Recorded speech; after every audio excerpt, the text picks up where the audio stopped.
भगवान श्री हरि का मत्स्य रूप किस प्रकार धारण किया गया, आइए जानते हैं। भगवान ने मत्स्य रूप किस प्रकार धारण किया, इसकी विस्मयकारी कथा इस प्रकार है। कल्पांत के अंत में एक पुण्यात्मा राजा तप कर रहे थे। राजा का नाम सत्यव्रत था। सत्यव्रत पुण्य और धर्मात्मी और बड़े प्रतापी राजा हुए थे।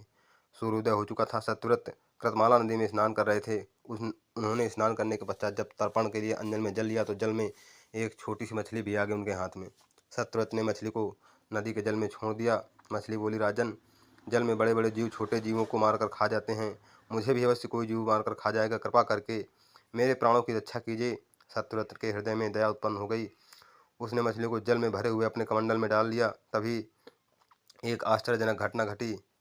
एक रात में मछली का शरीर इतना बढ़ गया कि कमंडल उसके रहने के लिए छोटा पड़ने लगा। दूसरे दिन मछली सत्यव्रत से बोली, राजन, मेरे रहने के लिए कोई दूसरा स्थान ढूंढिए, क्योंकि मेरा शरीर बढ़ गया है, मुझे घूमने फिरने में बड़ा कष्ट हो रहा। सत्यव्रत ने मछली को कमंडल से निकालकर पानी से भरे हुए मटके में रख दिया। यहाँ भी मछली का शरीर रात भर में मटके से बड़ा हो गया। फिर रहने के लिए मटका छोटा पड़ गया। दूसरे दिन मछली पुनः सत्यव्रत से बोली, राजन, मेरे रहने के लिए कहीं और प्रबंध कीजिए, क्योंकि मटका भी मेरे रहने के लिए छोटा पड़ रहा है। तब सत्यव्रत ने मछली को निकालकर एक सरोवर में डाल दिया, किंतु आश्चर्य हुआ, सरोवर भी मछली के लिए छोटा पड़ गया।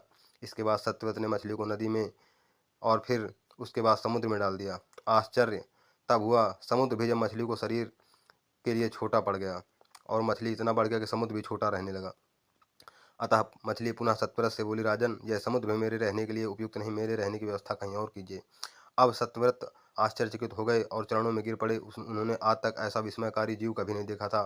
वह विस्मय होकर बोले, हे भगवान, मैं आपकी अपरंपार लीला से हतप्रभ हूँ, मुझे अपना वास्तविक दर्शन दीजिए।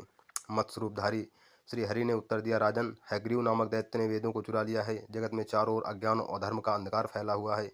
मैंने हैग्रीव को मारने के लिए मत्स्य का रूप धारण किया है। आज से 7वें दिन पृथ्वी प्रलय के जल चक्र में फिर जाएगी। समुद्र उमड़ उठेगा, भयानक वृष्टि होगी, सारी पृथ्वी पानी में डूब न जाएगी, सारा संसार जलमग्न हो जाएगा। जल के अतिरिक्त कहीं कुछ भी और नजर नहीं आएगा। आपके पास एक नाव आवेगी।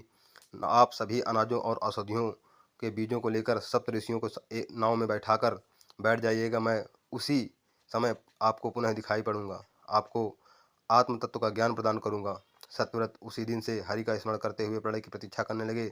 7वें दिन प्रलय का दृश्य उत्पादित होने लगा। समुद्र भी उमड़कर अपनी सीमाओं से बाहर निकलने लगा। भयानक वृष्टि होने लगी। थोड़ी देर में सारी पृथ्वी जलमग्न हो गई। संपूर्ण जल पृथ्वी पर समा गया। उसी समय नाव दिखाई पड़ी। सत्यव्रत सप्त ऋषियों के साथ उस नाव पर बैठ गए। उन्होंने नाव के ऊपर संपूर्ण अनाजों और औषधियों के बीजों को भर लिए। नाव प्रलय में के सागर में तैरने लगी।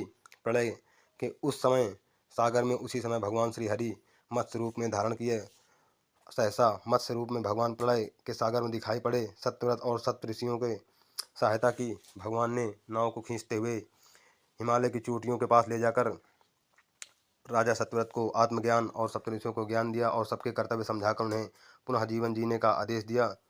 प्रलय का प्रकोप शांत होने पर मत्स्यरूपी भगवान ने हैग्रीव को मारकर उससे वेद छीन लिए। भगवान ने ब्रह्मा जी को पुनः वेद दे दिए। इस प्रकार भगवान ने मत्स्य रूप धारण करके वेदों का उद्धार तो किया और साथ ही संसार के सभी जितने पापात्माओं को सबको समाप्त करके एक नए जीवन का आधार प्रदान किया। जय श्री हरि।